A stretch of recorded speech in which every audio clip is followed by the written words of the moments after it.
إن الحمد لله هدانا لهذا وما كنا لنهتدي لولا أن هدانا الله أشهد أن لا إله إلا الله وحده لا شريك له وأشهد أن محمدا عبده ورسوله لا نبي بعده أما بعد فإن أصدق الحديث كتاب الله وخير الهدى هدى النبي صلى الله عليه وسلم وشر الأمور محدثاتها وكل محدثة بدعة وكل بدعة ضلالة وكل ضلالة في النار. أحييكم جميعا من تحية الإسلام. السلام عليكم ورحمة الله وبركاته.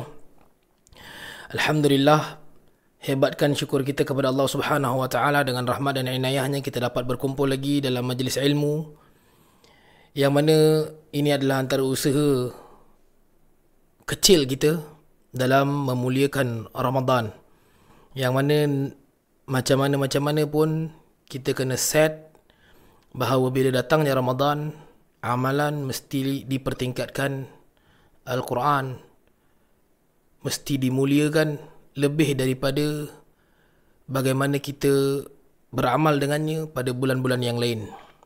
Syahrul Ramadan alladhi unzila fihi al-Quran, kata Allah Subhanahu wa taala dalam surah Al-Baqarah, bulan Ramadan adalah bulan di mana diturunkan Al-Quran, yakni merujuk kepada wahyu yang pertama, Iqra bismi rabbikal ladzi khalaq. Tuan-tuan dan puan yang dikasihi Allah Subhanahu wa taala, kita sambung sesi tadabbur kita, dan minggu ini adalah minggu di mana saya memilih ayat-ayat, dan ini adalah minggu terakhir untuk sesi kelas Al-Quran kita. Memandangkan kita dah pun menghampiri 10 malam terakhir yang disebutkan dalam bahasa Arab Asyara Awakhir Ramadan, 10 malam terakhir Ramadan. Dan itu tentu sekali hari yang sibuk bagi kita, bukan untuk persiapan hari raya, tapi siang dan malamnya terutamanya untuk kita memperhebatkan ibadah kita. Fa insyaAllah saya memilih ayat-ayat berkenaan dengan peperangan Uhud dan juga peperangan Badar, yang disebutkan dalam surah Ali Imran, dan ini adalah perang yang sangat dekat dengan bulan Ramadan, terutamanya bagi peperangan Badar yang memang berlaku pada 17 Ramadan, dan daripada peperangan inilah berlakunya rentetan peperangan-peperangan yang lain, termasuklah peperangan Badar pada 17 Ramadan, dan peperangan inilah yang menyebabkan datangnya peperangan-peperangan yang lain, terutamanya Uhud yang datang pada tahun berikutnya pada bulan Syawal. Baik, tuan-tuan yang dikasihi Allah Subhanahu wa taala, Allah Subhanahu wa taala berfirman dalam satu ayat yang penting, ya ayyuhalladzina amanu la tattakhidhu bitanatan min dunikum la ya'lunakum khabala waddu law anittum qad badatil baghdha min afwahihim wa ma tukhfi suduruhum akbar qad bayyana lakumul ayat in kuntum ta'qilun. Ayat 118 surah Ali Imran. Wahai orang-orang yang beriman, ini peringatan Allah Subhanahu wa taala. Wahai orang-orang yang beriman, janganlah kalian ambil bitanatan min dunikum la ya'lunakum khabala, dalam perut kalian, maksudnya dari sudut dalaman. Jangan ambil orang-orang yang bukan daripada kalian, maksudnya orang-orang kafir. Jangan dapatkan pertolongan daripada orang-orang Yahudi untuk membantu agama kalian. Specifically, ayat ini merujuk kepada peperangan, tapi sebenarnya ia juga adalah ayat yang membawa kepada peringatan secara menyeluruh. Jangan ambil orang-orang yang bukan daripada kalangan kita, yakni bukan daripada kalangan muslimin, untuk menguruskan ataupun untuk membantu agama kita. La ya'lunakum khabala, mereka takkan berhenti daripada menyusahkan kalian. Mereka akan datangkan kesusahan, kesempitan, bencana kepada kalian. Waddu ma anittum, dan mereka suka dengan apa yang menyusahkan kalian. Dan ini Allah Subhanahu wa taala sebut dengan jelas, tuan-tuan. Kita tak perlukan satu interpretasi yang lebih luas daripada ini. Memadai Allah Subhanahu wa taala kata, kalau kalian ambil orang bukan daripada kalian untuk menguruskan ataupun untuk membantu agama kalian, maka mereka akan menyusahkan, dan itu adalah apa yang mereka suka. Qad baratil baghdha'u min afwahihim, dan telah jelas pada mulut afwahihim, pada mulut mereka kebencian kepada kalian. Dah memang jelas mereka tak nak beriman dengan kalian. Mereka tak nak bersama dengan kalian dalam iman. Wa ma tukhfi suduruhum akbar. Kalau mulutnya pun dah memang jelas memerangi kalian, maka tentu sekali Allah Subhanahu wa taala yang Maha mengetahui apa yang dizahirkan, apa yang dijelaskan dan apa yang disembunyikan. Dan Allah bagi tahu kita sekarang ni, wa ma tukhfi suduruhum akbar, dan apa yang tersembunyi dalam jiwa mereka adalah lebih besar daripada apa yang mereka sebutkan daripada lisan mereka. Maksudnya kalau lisan pun dah baghdha, dah membenci, hati mereka sebenarnya jauh lebih besar kebenciannya kepada kalian. Wa ma tukhfi suduruhum akbar qad bayyana lakumul ayati in kuntum ta'qilun. Dan sesungguhnya kami dah jelaskan kepada kalian keterangan ini, in kuntum ta'qilun, hanya kalau kalian menggunakan akal untuk memahaminya. Tuan-tuan, Allah Subhanahu wa taala nak sebutkan tentang satu peristiwa yang besar. Dua peristiwa yang besar dalam ayat yang berikutnya, iaitu peperangan Badar dan juga peperangan Uhud.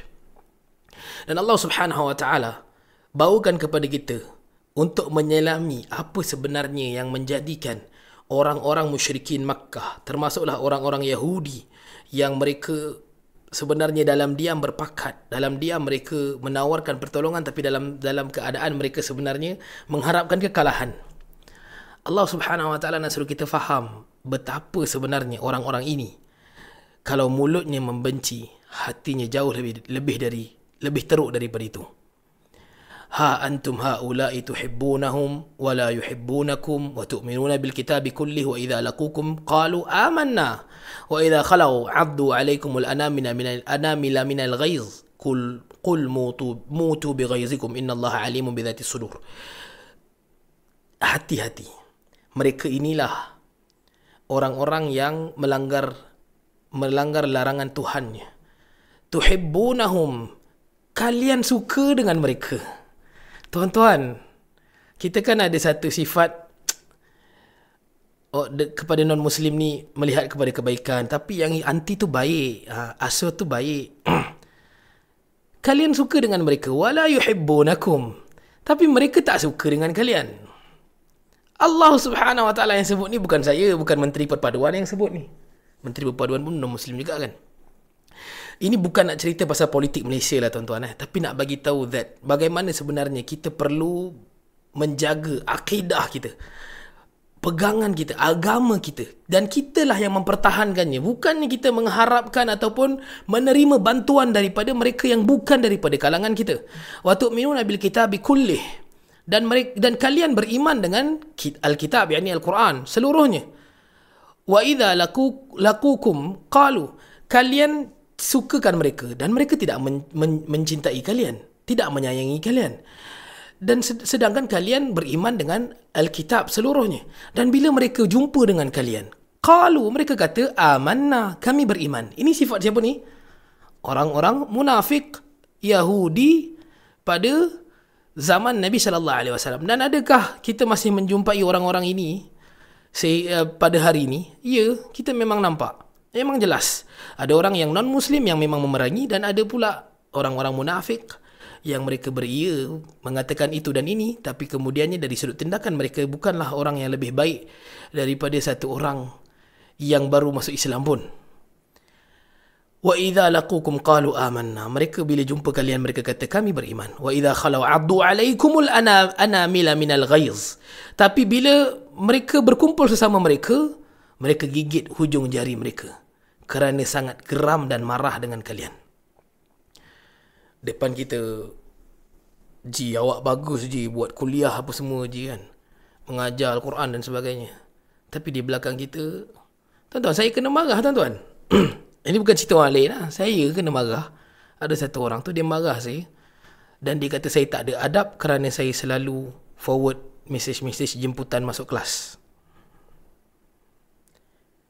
Seingat saya lah, adalah 1-2 dalam 5 tahun ni, adalah 1-2 sebaran mesej untuk memenuhkan seat umrah saya. Berniaga lah maksudnya. Tapi other than that, memang saya menyebarkan dan saya tak akan berhenti, melainkan orang blok saya lah, untuk menyebarkan jemputan-jemputan kelas Al-Quran dan juga video-video dakwah lah.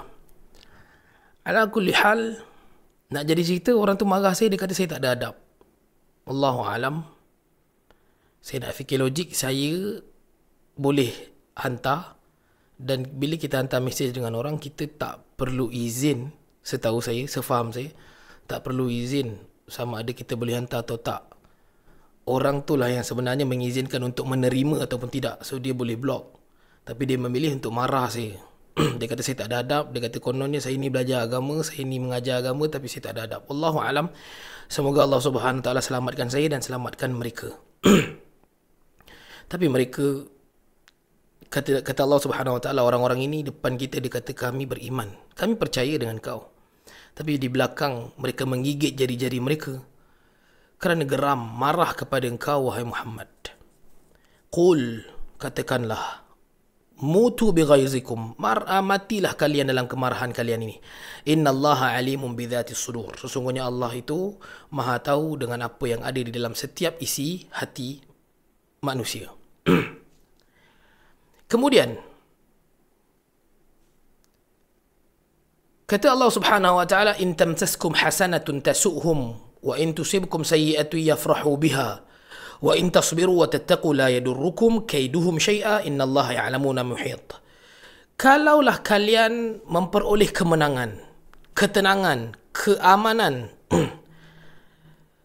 dan itu sebenarnya adalah sesuatu yang menyakitkan hati mereka. Ni Allah Subhanahu Wa Taala nak bawa kita kepada satu feel dalam memahami apa yang dirasakan oleh orang-orang musyrikin Makkah. Bila mana Nabi sallallahu alaihi wasallam akhirnya berjaya hijrah ke Madinah dan mereka pula dengar berita Nabi sallallahu alaihi wasallam memimpin orang-orang Madinah. Kan Nabi sallallahu alaihi wasallam sebut, umirtu biqaryatin ta'kulul qura yaquluna la laha Yathrib, wahai Madinah, aku diperintahkan untuk berhijrah ke satu kampung yang akan memakan kampung-kampung yang lain. Mereka orang-orang kafir memanggilnya dengan Yathrib dan dia adalah Madinah. Nabi sallallahu alaihi wasallam sampai ke Madinah, Bani Najjar sambut Nabi, menawarkan kepada Nabi tanah untuk diwakafkan untuk dibina masjid Nabi, dan Nabi menolaknya. Illa bithaman, kata Nabi sallallahu alaihi wasallam, melainkan dengan harga yang Nabi akan bayar sendiri, tidak menerima wakaf untuk mendirikan masjid Nabi. Yang mana orang sambut unta Nabi dan Nabi perintahkan untuk biarkan unta itu, fa innaha ma'murah, dia itu sedang diperintahkan dengan sesuatu perintah, dan kemudian unta itu berhenti di sini dan kemudian bangun dan berhenti lagi di sini, dan kemudian Nabi sallallahu alaihi wasallam menyebutkan hadza baiti wa hadza masjidi, inilah dia rumahku dan inilah dia masjidku. Dan Nabi sallallahu alaihi wasallam menyatukan orang-orang Ansar di antara kaum Khazraj dan juga Aus. Dan ini adalah satu benda yang sangat-sangat tak boleh bagi dua golongan utama, iaitu orang-orang musyrikin Makkah dan orang-orang Yahudi, termasuklah orang-orang munafik. Mereka tak boleh. In tamsaskum hasanatun tasu'hum, bila mana kalian okey, itu adalah satu yang menyakitkan mereka. Tuan-tuan, kita boleh nampak hari ini benda ni masih wujud. Apabila satu orang yang sabar, akan ada orang yang sakit hati dengan dia.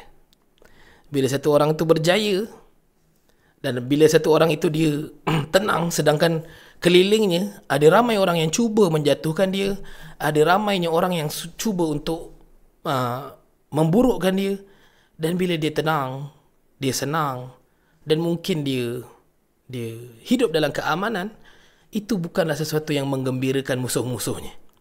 Wa in tusibkum sayyi'atun yafrahu biha, dan bila engkau sakit, susah, jatuh, terciduk, yang itulah yang menggembirakan mereka. Allahu Akbar.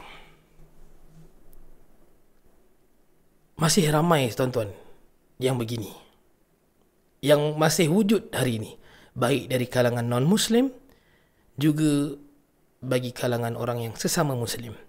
Dia mahu melihat saudaranya. Dia suka.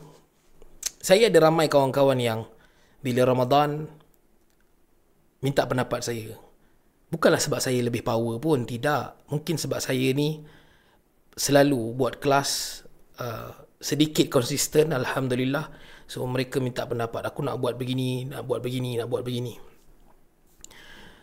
So saya bantu macam mana nak set up, macam mana nak manage life tu, macam mana nak buat waktu mana yang sesuai, kita tak tahu, kita cuba je. Tapi sampai satu masa mereka berhenti. Bila saya tanya, mereka katakan tak dapat sambutan, tak ada orang masuk. Tuan-tuan, kalau kena dekat salah orang, mungkin orang akan kata dia tu beria je, konon-konon je nak acah-acah ustaz. Tapi tuan-tuan, bagi saya sebagai orang yang mereka minta pendapat saya, awal-awal lagi saya dah rasa macam semoga engkau bertahan, kerana saya harapkan itu, dan saya betul-betul berharap begitu. Dan begitulah kita sepatutnya bila nampak ada orang-orang yang baru mencuba untuk buat benda baik. Jangan pula kita jadi golongan yang ini. Wa in tusibkum sayyi'atun yafrahu biha. Bila engkau ditimpa dengan kesusahan, kesempitan, keburukan, mereka gembira kepada engkau. Dia tu sembang je lah. Tuan-tuan, jangan. Kita kena bantu, kena support semampu kita lah. Dan saya akan tetap, insya-Allah, kalau tadi kita mula dengan 3, sekarang kita dah ada 11. Tapi begitulah tuan-tuan. Dia bukan dinilai kepada berapa ramai yang mengikut. Nanti kita akan nampak bagaimana sebenarnya bilangan ni adalah nothing di sisi Allah Subhanahu wa taala. Kata Allah Subhanahu wa taala, wa tattaqu la yadurrukum kaiduhum syai'an innallaha bima ya'maluna muhit. Dan bertakwalah, wa in tasbiru, dan apabila kalian sabar dan bertakwa. Teruskan dengan apa yang kita nak buat dari sudut kebaikan. La yadurrukum kaiduhum syai'a. Mereka tidaklah membawa mudarat, tidak membahayakan kalian walau sedikit. Innallaha bima ya'maluna muhit. Dan sesungguhnya Allah meliputi. Maksud muhit ni pengetahuan Allah, kekuasaan Allah, meliputi apa yang mereka lakukan, berada di sekeliling. Maksudnya mereka ni tak akan keluar daripada that area lah, area of knowledge Allah, area of kekuasaan Allah. Mereka buat macam mana pun Allah ada. Ketika mana ada usaha-usaha untuk menyusahkan kita, usaha-usaha untuk menghalang kita, usaha-usaha untuk mengata kita, macam saya podcast dengan Ustaz Syihabuddin. Saya tidaklah sedahsyat Ustaz Syihabuddin yang sampai tahap kena report polis, tapi saya juga terkena tempiasnya. Dikatanya macam-macam, namun in tasbiru wa tattaqu la yadurrukum kaiduhum syai'a. Kalau kalian sabar, kalau kalian terus bertakwa, mereka tak akan mengapa-apakan kalian, tak akan boleh nak apa-apakan kalian. Allah bagi jaminan, innallaha bima ya'maluna muhit. Sesungguhnya Allah dengan apa yang mereka kerjakan, Allah ada muhit, Allah meliputi mereka. Wa idh ghadawta min ahlika tubawwi'ul mu'minina maqa'ida lil qital wallahu sami'un alim. Dan ingatlah, kata Allah Subhanahu wa taala, ketika mana ghadawta min ahlik, engkau keluar pada pagi hari, pada siangnya, meninggalkan keluarga engkau, min ahlik tubawwi'ul mu'minin, untuk mengumpulkan orang-orang beriman, maqa'ida lil qital, untuk menempatkan mereka tempat-tempat posisi untuk berperang. Wallahu sami'un alim, dan Allah lah Tuhan yang maha mendengar dan maha mengetahui. Allah Subhanahu wa taala sedang bawakan cerita di mana Nabi sallallahu alaihi wasallam keluar daripada Madinah. Yang mana Nabi berangkat keluar itu daripada rumah Aisyah radhiyallahu anha pada pagi hari, yang mana Nabi sallallahu alaihi wasallam menuju ke Uhud untuk mengumpulkan orang-orang beriman dan meletakkan mereka pada tempat-tempat masing-masing, posisi-posisi masing-masing. Perang Uhud berlaku pada bulan Syawal, 17 Syawal tahun ketiga Hijrah, yang mana pada tahun kedua Hijrah, tahun sebelumnya, berlakunya peperangan Badar. Tapi now Allah Subhanahu wa taala bawakan secara terus kedua-dua perang dalam satu penceritaan. Kita akan faham bagaimana sebenarnya apa yang Allah Subhanahu wa taala cuba sampaikan. Bila Allah Subhanahu wa taala sebut, ingatlah ketika mana engkau keluar meninggalkan keluarga engkau untuk mengumpulkan orang-orang mukminin. Dan ini berlaku pada hari di mana Nabi SAW dah decide pada malam sebelumnya bersama dengan para sahabat radhiyallahu anhum ajma'in untuk berperang di Uhud. Dan Uhud ini dipilih atas beberapa faktor. Yang pertamanya, faktor untuk menyusahkan orang-orang musyrikin Makkah yang datang daripada Makkah. Kerana mereka tak boleh masuk daripada arah Quba, laluan utama masuk ke Madinah. Reason why? Mereka tahu yang orang Madinah sangat mahir dengan kawasan itu, dah memang tempat duduk orang Madinah kan. Dan mereka pula tak ada kepakaran, tak ada orang dalam pun. Ini yang Allah Subhanahu Wa Taala dah guide awal-awal. Jangan ambil sesiapa pun bitanatan. Bitanatan ni maksudnya isi dalam perut. Jangan ambil orang yang bukan daripada engkau untuk duduk dalam perut engkau. Dia yang uruskan, dia yang bantu, jangan. So dengan menjaga yang ini, maka orang-orang musyrikin Makkah, mereka tak ada angle untuk dapatkan bantuan, untuk dapatkan picture, vision nak masuk Madinah lalu Quba. Maafkan saya, Quba ni dari arah bawah, dari arah selatan. Makkah di bawah, Madinah di atas. Nak masuk jalan straight adalah Quba. So mereka tak ada orang untuk bantu mereka masuk ke Quba. So mereka nak berperang, mereka kena cari tempat yang sesuai untuk berperang. Kerana kalau mereka menyerang tanpa persediaan orang-orang Madinah, mereka ini, orang-orang Makkah ini akan dipanggil sebagai pengecut.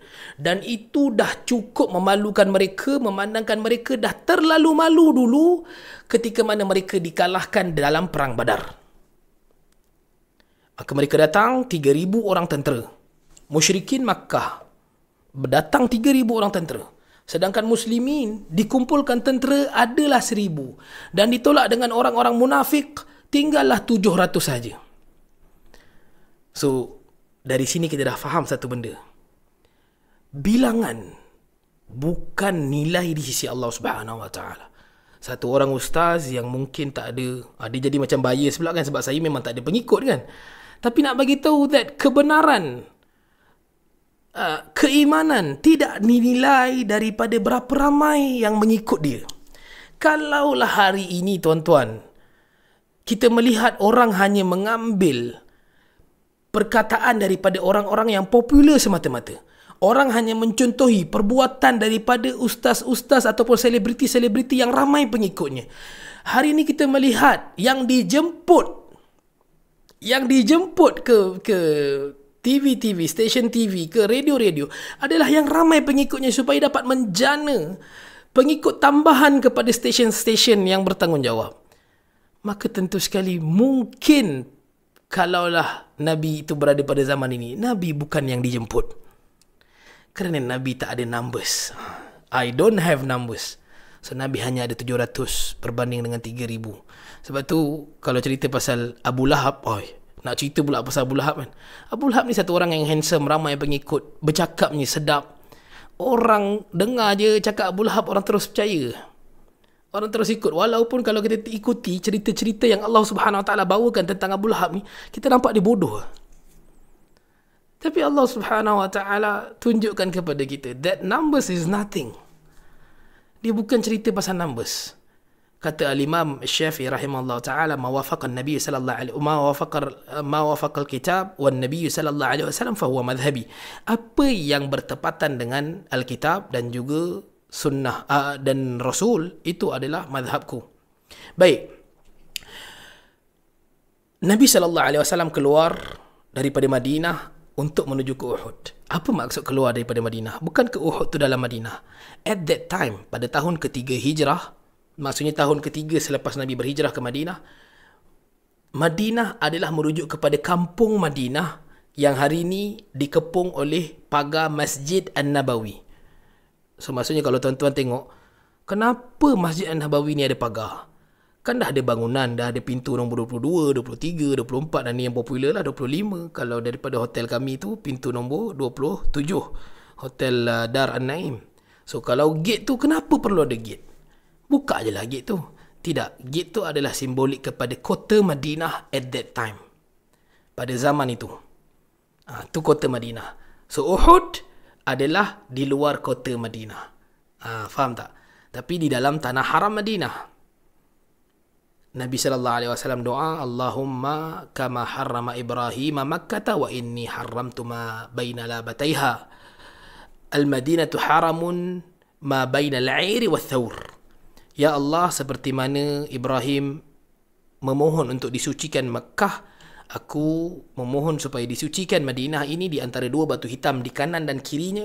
Dan Madinah itu tanah haramnya adalah di antara Al-'Air, satu gunung di bawah, di bahagian selatan, betul-betul berhadapan dengan Bir Ali hari ini. Nama asalnya adalah Dhul Hulaifah. Dan juga Al-Thawr, satu bukit di belakang Uhud, untuk memasukkan Uhud ke dalam tanah haram. So at that time, Uhud dikira di luar Madinah. Boleh faham Dah 5.31. Kita ada 15 minit lagi. Semoga sempat Kalau tak sempat, saya minta maaf. Konsisten hari ini ada 11 orang. Alhamdulillah. Tuan-tuan, Nabi SAW pilih Uhud adalah untuk memenatkan orang-orang musyrikin Makkah yang terpaksa pusing. Kan tadi saya baca hadis tu, ada dua batu hitam di kanan dan kiri. Batu hitam ni adalah batu-batu pecah yang tak boleh dilalui oleh unta, dan dia akan meletihkan dan menyusahkan. Maka orang-orang musyrikin Makkah kalau nak masuk ke Madinah, mereka perlu pusing jauh keluar daripada kawasan batu hitam itu dan naik ke atas utara, belah atas Madinah, untuk datang dan berada di Uhud.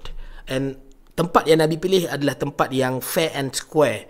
Orang-orang peperangan zaman dulu, mereka juga tak akan pergi kepada tempat yang tak fair kepada mereka. Tapi apa yang Nabi pilih ni sesuai untuk peperangan. Cuma tak fairnya dari sudut jarak. Kerana orang Makkah itu datang daripada Makkah untuk ke Uhud, sedangkan Madinah hanya beberapa langkah saja sampailah ke Uhud. Tapi kenapa mereka sanggup untuk datang daripada Makkah pergi dan masuk ke Madinah dengan jalan yang sangat jauh? Kena pusing jauh ni. Kawasan batu hitam tu bukan sikit tuan-tuan, jauh. Dan mereka perlu pusing dan naik dan datang balik daripada atas untuk berada di Uhud. Kenapa sanggup? Tadi tu Allah dah ceritakan. Allah dah ceritakan kan? Dalam ayat yang tadi, wa idza khalau addu alaikum wa idza khalau addu alaikumul anamina minal ghaiz qul mutu bighaizikum. Bila mana mereka berada bersama dengan tim-tim mereka, mereka gigit jari kerana geram, kerana marah. Dan apa yang berlaku kepada mulut mereka dari sudut lafaznya sebenarnya tidaklah lebih besar berbanding apa yang ada dalam hati mereka. Kebencian kepada Nabi menggerakkan mereka atas kebodohan untuk tetap datang ke Uhud. Walaupun tempat tu fair untuk berperang, tapi jarak tu sangat tak fair. Tapi mereka rasa mereka betul. Mereka rasa mereka perlu melayan emosi. Sebab tu kita ni tuan-tuan, Islam, sebagai seorang Islam, kita tak boleh untuk terlalu melayan emosi kita. Ada bahagian yang kita kena duduk, kita kena fikir. Sebab tu Nabi ajarkan bila marah, ketika berdiri duduk, ketika mana duduk baring. Masih marah lagi, kan? Ambil wuduk. Maka inilah dia kaedahnya. Kenapa agama mengajarkan kita untuk tidak menjadi orang yang menuruti emosi semata-mata. Kata Allah Subhanahu wa taala, wallahu sami'un alim. Dan Allah lah Tuhan yang maha mendengar lagi maha mengetahui. Allah Subhanahu wa taala sebutkan tentang sifat mendengar dalam ayat ini. Allah sebutkan tentang sifat Allah yang maha mengetahui dalam ayat ini. Apakah kaitannya? Bila Allah Subhanahu wa taala sebut tentang Nabi keluar meninggalkan keluarganya untuk berkumpul dengan mukmin, Allah tahu apa yang mereka bincangkan. Allah tahu apa yang Nabi tanyakan. Allah tahu niat Nabi, dan Allah tahu apa yang disebutkan oleh orang-orang munafik. Orang-orang munafik, mereka menyatakan yang mendatangkan rasa ragu-ragu kepada orang-orang beriman. Kita ada 700, kita ada 1000 at the first point, kita ada 1000 Kita ada 1000. Dan orang musyrikin datang dengan 3000. Kalau dulunya Badar kita menang kerana mereka mungkin overconfident, tapi kali ini mereka tak overconfident. Mereka dah bersedia dan mereka dah tahu kekuatan kita, sedangkan kekuatan kita tak bertambah pun. Ini yang diwar-warkan, digembar-gemburkan oleh orang-orang munafik. Dan Allah maha mendengar. Dan Allah maha mengetahui. Allah tahu siapa yang berada di atas kebenaran dan siapa yang tidak. إِذْ هَمَّتْ طَائِفَتَانِ مِنْكُمْ أَنْ تَفْشَلَا وَاللَّهُ وَلِيُّهُمَا. Dan ketika mana dua kumpulan daripada kalian, yakni pada hari peperangan Uhud itu, satunya merasakan kegagalan, lemah semangat untuk meneruskan perjuangan kerana takut. Ini siapa ni? Tadilah orang-orang munafik. Wallah waliyuhuma, sedangkan Allah lah yang menjadi pelindung kepada mereka. Wa 'alallahi falyatawakkalul mu'minun. Dan orang-orang yang beriman itu sentiasa bertawakal kepada Allah. Ketika mana numbers tidak menyebelahi kita. Allah sebutkan bagaimana numbers tidak menyebelahi orang-orang beriman. Dan itu menjadikan orang-orang munafik mereka goyang. Dan mereka, sifat munafik ni, dia tak akan goyang sorang-sorang, tuan-tuan. Dia akan cuba goyangkan orang lain. Ni munafik. Dia tak boleh buat jahat sorang-sorang. Dia mesti ajak orang lain bodoh sekali. Ni bahasa yang saya guna ni mungkin agak kasar, tapi inilah dia sifatnya. Dan kita boleh lihat hari ni memang ada orang begitu. Kan dia tak boleh pening sorang-sorang, dia mesti peningkan orang lain juga. Dia tak boleh kelang kabut sorang-sorang, orang lain mesti kelang kabut sama dengan dia. Sedangkan orang yang beriman, bila mana telah tersedia janji Allah, bila mana telah tersedia ganjaran daripada Allah, bila mana telah tersedia panggilan, sahutan untuk berjihad daripada Allah, maka mereka akan tawakal. Dan wa 'alallahi falyatawakkalul mu'minun. Dan hanya kerana kepada Allah lah orang-orang beriman itu tawakal. Walaqad nasarakumullah. Dan sekarang ni Allah ceritakan pula tentang peperangan Badar. Saya nak habiskan sikit peperangan Uhud dan kita akan sambung Badar kita esok lah kot. Tuan-tuan, bila Nabi SAW tempatkan maqa'ida lil qital, tempatkan orang-orang beriman itu di tempat posisi masing-masing. Ini dah cerita, dah tapis dah, yang munafik dah lari balik, yang Yahudi offer kepada Nabi, Nabi tolak. Kami tak akan terima bantuan daripada musuh kami untuk mengalahkan musuh yang lain. Nabi sebutkan begitu kepada orang-orang Yahudi Madinah. Maka Nabi susun daripada 700 itu ada 50 orang pemanah yang diletakkan di atas Jabal Rummah, bukit pemanah yang terletak di depan banjaran Uhud hari ini. Dan bukit itu sebenarnya lebih tinggi pada zaman itu, dan kerana ditelan zaman dia makin rendah. Kerana bukit-bukit di kawasan Arab ini ada bukit yang dia ada batu asas, dan di atasnya adalah kepulan-kepulan tanah yang dimakan zaman, dia akan dia akan terlerai dan tinggallah batu asas saja. Sehinggalah hari ini Jabal Ainain tu, bukit dua mata tu, hanyalah tinggal serendah itu saja.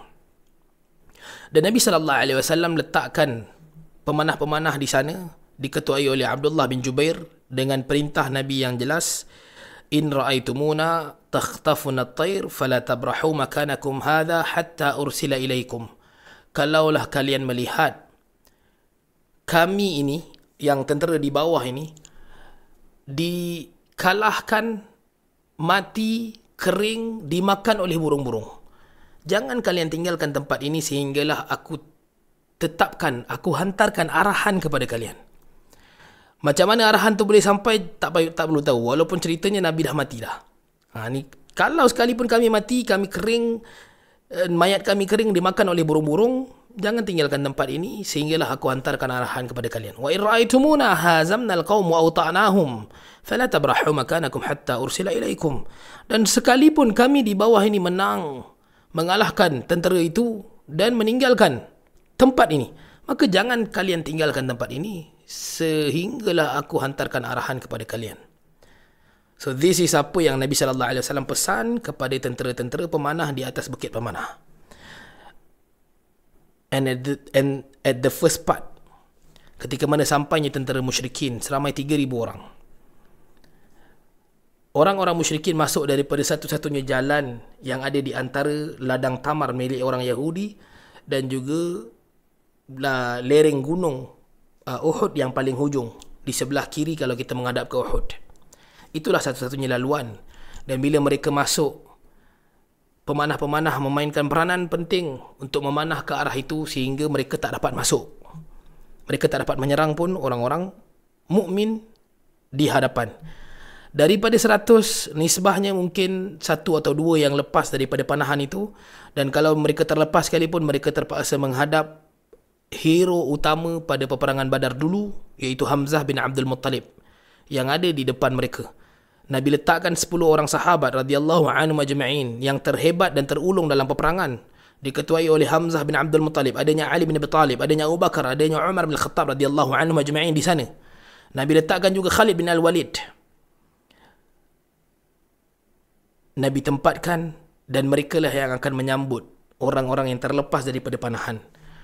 Sehingga kan dalam masa yang sama Hamzah menjalankan tugas utama, iaitu untuk membunuh pemegang panji, kerana tanpa panji maka tentera tak akan bergerak. Dalam peperangan kuno, pemegang panji adalah nyawa tentera. Bila berperang tanpa panji, maka maksudnya berperang tanpa nyawa. Dia kamikaze lah. Jadi Hamzah bin Abdul Muttalib menjalankan tanggungjawabnya untuk membunuh, sehingga 10 orang. Daripada satu jatuh seorang, orang lain ambil. Daripada Bani Abduddar, orang di bahagian musyrikin Makkah, Bani Abduddar. Di bahagian muslimin ada 2, Muhajirin dengan Ansar. Muhajirin Nabi bagi juga kepada Bani Abduddar, iaitu Mus'ab bin Umair, dan juga kepada orang Ansar. Dan orang musyrikin, mereka juga dibawa panji itu oleh Bani Abduddar sebagai tradisi mereka. Maka Bani Abduddar satu demi satu, daripada Talhah ibn Talhah Al-Abdari, kemudian Uthman ibn Talhah bin Al-Abdari, semuanya dibunuh. Lepas satu jatuh, orang lain daripada Bani Abduddar juga ambil panji, naikkan, semuanya dibunuh, dikalahkan oleh Hamzah bin Abdul Muttalib. Ini the real hero lah kalau kita nak faham. Hamzah bin Abdul Muttalib adalah satu orang panglima perang yang beliau boleh merampas daripada unta ke unta, kuda ke kuda. Cubalah buat kan. Tapi inilah dia semangat, kehebatan Hamzah bin Abdul Muttalib, yang kalau orang jumpa dekat kanan, orang akan lari ke kiri. Nampak dekat kiri, orang akan lari ke kanan. Tapi dalam masa yang sama, Hindun binti Utbah radhiyallahu anha, sebelum Islamnya beliau, ketika mana datang dalam peperangan Uhud bersama dengan suaminya yang menjadi ketua kepada orang-orang musyrikin ketika itu, namanya Abu Sufyan bin Harb radhiyallahu an, sebelum Islamnya mereka. Hindun membawa bersama dendam. Ini yang Allah Subhanahu wa taala sebut, bal tukhfi suduruhum akbar. Apa yang ada dalam hati mereka jauh lebih besar daripada apa yang mereka katakan. Beliau Hindun binti Utbah membawa dendam kerana ayahnya dan juga adik-adiknya, abang-abangnya dibunuh oleh Hamzah dalam peperangan Badar dulu. Ni dia kalau cerita Badar dia tak lari ya. Cerita Uhud dia mesti dapat cerita Badar. Dapat cerita Badar dia mesti ada kaitan dengan memahami Uhud. So disebabkan bengang, geram, marah kepada Hamzah, maka Hindun binti Utbah menawarkan siapakah yang boleh untuk membunuh Hamzah di medan Uhud sebelum berangkat ke Uhud, sebelum berangkat ke Madinah. So salah seorang hamba namanya Wahsy bin Harb radhiyallahu an, sebelum Islamnya juga, Wahsy bin Harb menawarkan khidmatnya untuk membunuh Hamzah, yang mana beliau adalah satu orang pelontar lembing yang terkenal, dan beliau adalah seorang hamba. Maka Hindun menawarkan ganjaran yang paling diimpikan oleh setiap hamba, iaitu dimerdekakan. Maka Hindun tawarkan, dan itu deal ini berlaku, dan itu diterima oleh Wahsy bin Harb. Ketika mana Hamzah sedang sibuk menebas mangsa-mangsanya, Wahsy bin Harb berjaya untuk melontar lembingnya dan menusuk ke perut Hamzah. Hamzah sempat pusing dan paling ke arah, memandang dengan tajam ke arah Wahsy bin Harb. Dan Wahsy bin Harb selepas Islamnya beliau ceritakan, masa itu hanya Allah yang tahu betapa takutnya aku. Dah confirm mati pun tetap orang takut dengan Hamzah bin Abdul Muttalib. So Hamzah silapnya adalah beliau tarik tombak itu keluar, lembing itu keluar daripada lukanya, dan itu menjadikan organ dalaman badannya pecah dan beliau tersungkur. Tuan-tuan, ketika mana muslimin pada awalnya menang sehingga musyrikin tak ada seorang pun yang berani untuk mengangkat bendera, mengangkat panji. Sebab musyrikin kalau tahu dah, kalau aku angkat, aku akan join mayat-mayat yang bergelimpangan tu. Kita akan sama kiok jugalah kan. Jadi tak ada orang yang berani untuk ambil panji tu. Dan akhirnya bertempiaranlah lari orang-orang musyrikin. Sebab dah tak boleh nak move forward pun, kita memang confirm akan mati. Sebab ada tentera pemanah di belakang yang memanah, yang menghalang kita daripada mara ke depan. Dan itu cukup menjadikan kita tak boleh nak buat apa-apa. Kita akan masuk dan bunuh diri je. So mereka lari. Bila mereka lari, aduh dah 5.46, kita sambung esok lah kot. Boleh ke? Ni dah ada yang live dah ni. Serba salah saya. Minta maaf 5.46. Sikit je bagi saya seminit. Bila orang lari, orang yang sama level sama berdiri dengan kita ni, dia tak boleh tengok jauh. Maksudnya saya dekat depan saya ada 4 orang. Saya nampak itu, dan mungkin di belakang dia saya nampak dalam lingkungan 20 meter, 30 meter depan mata saya ni lah. Level kan. Tapi ada orang yang dia boleh nampak lebih jauh daripada tu, iaitu orang yang berada di tempat tinggi, which is pemanah-pemanah.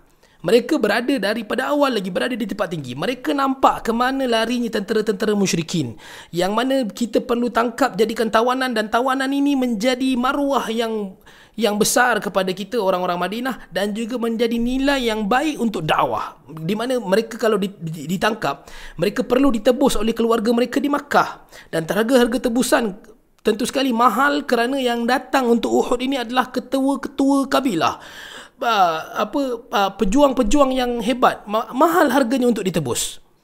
Dan tak cukup dengan itu, orang-orang musyrikin Makkah, kerana mereka sangka mereka sangat confirm untuk menang, mereka berani bawa isteri-isteri mereka untuk dijadikan tebusan, untuk dijadikan taruhan peperangan, menjadikan nilai peperangan ini sangat besar, kerana mereka berani bawa isteri-isteri mereka. Mereka bawa unta-unta mereka bawa kambing-kambing mereka, haiwan ternakan mereka. Dan the only orang yang nampak ke mana perginya harta-harta ini, yang kalau kita tangkap dia akan membantu kita dalam dakwah Nabi, dalam ekonomi kita, dalam maruah, dan juga kita punya kehormatan Madinah. Yang nampak adalah orang yang paling atas, iaitu orang-orang di atas bukit pemanah. Maka turunlah seorang demi seorang. Bang, awak jangan turun, biar saya yang turun. Saya nampak ada kat situ ada perempuan lari. Yang seorang lagi pun cakap dengan kawan dia. Ini dialog yang saya reka tapi nak bagi tahu macam mana keadaan, situasi itu berlaku. So dia pun cakap, awak jangan turun, awak ikut perintah Nabi. Saya turun sekejap sebab saya nampak situ ada unta lari, tak ada orang kejar. Atas ni tuan-tuan nak jerit kepada orang bawah, Umar, dekat kanan kau tu ada orang lari, pergi tangkap. Tuan-tuan rasa Umar bin Al-Khattab dekat bawah tu dengar tak? Tak dengar. Dengan kesibukan, dengan keserabutan, dengan pasir, debunya, dengan bisingnya, tak dengar. Bila tak dengar, cakap 3-4 kali tak dengar, aku turunlah. Maka mereka turun. Dan sebenarnya tuan-tuan, sahabat yang berada di atas, pemanah-pemanah ini bukanlah turun kerana tamak. Wallahil azim, ini satu fitnah. Tapi mereka turun kerana mereka tersilap dalam melakukan keputusan. That's it. Walaqad afa ankum. Allah telah ampunkan kalian. Allahu alam, saya tak boleh panjangkan lagi. Esok insya-Allah kita sambung. Boleh? Minta maaf 5.49. Barakallahu fikum. Ada soalan tak? Ada soalan tak? Dia sepatutnya kena ada gambar rajah kan. Tapi kalau pergi umrah dengan saya, insya-Allah. Tapi saya cerita tak best sangat pun. Dia kena ustaz-ustaz lain cerita lagi best lah kot. Ada soalan tak? Tak ada. Barakallahu fikum. Siapa yang angkat tangan ni? Abang Tarik. Abang Tarik ada soalan ke?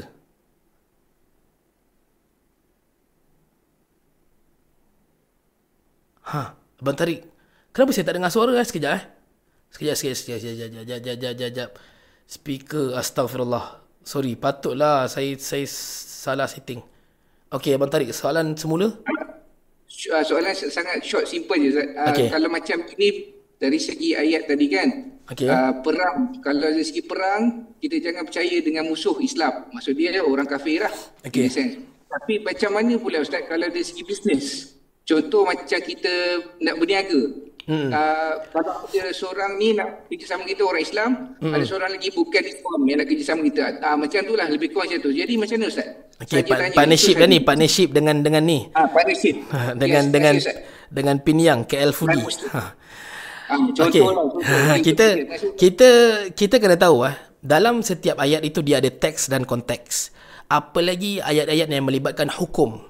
Maka dia tak boleh ambil satu hukum tu secara menyeluruh kepada semua keadaan. Kerana ayat tu sendiri dia ada teks dan konteks. Apalagi yang melibatkan hukum, tentu sekali terikat dengan konteksnya. Kalau cerita tentang faraid, harta pusaka, maka dia cerita tentang harta pusaka. Janganlah diambil yang cerita harta pusaka ni bawa pergi kepada sedekah, bawa kepada infak, yang sedekah kepada lelaki 2 kali ganda kepada sedekah perempuan. Itu tak kena. So begitu juga dengan ayat ini, bila Allah Subhanahu Wa Taala sebutkan, kalau kita tengok tadi ayatnya, la tattakhidhu bitanatan min dunikum la ya'lunakum khabala, jangan kalian ambil orang-orang bukan daripada kalian untuk jadi darah daging, untuk jadi perut kalian. Itu merujuk kepada konteks menguruskan agama ataupun membantu dalam hal ehwal agama. So dalam urusan duniawi, dalam urusan berniaga, dalam urusan jual beli, tak ada masalah. Bahkan Nabi SAW sendiri memajakkan baju besi Nabi kepada seorang Yahudi. So saya harap saya menjawab soalan Abang Tarik. Okey, masih Ustaz. Boleh Baik, barakallahu fikum, subhanakallahumma wa bihamdika, asyhadu an la ilaha illa anta, nastaghfiruka wa natubu ilaik. Sallallahu ala khairi khalqi Muhammadin nabil ummi wa ala alihi washabihi wa baraka wa sallam. Akhukum fillah Muhammad Farid Masri. Assalamualaikum warahmatullahi wabarakatuh. Selamat berbuka.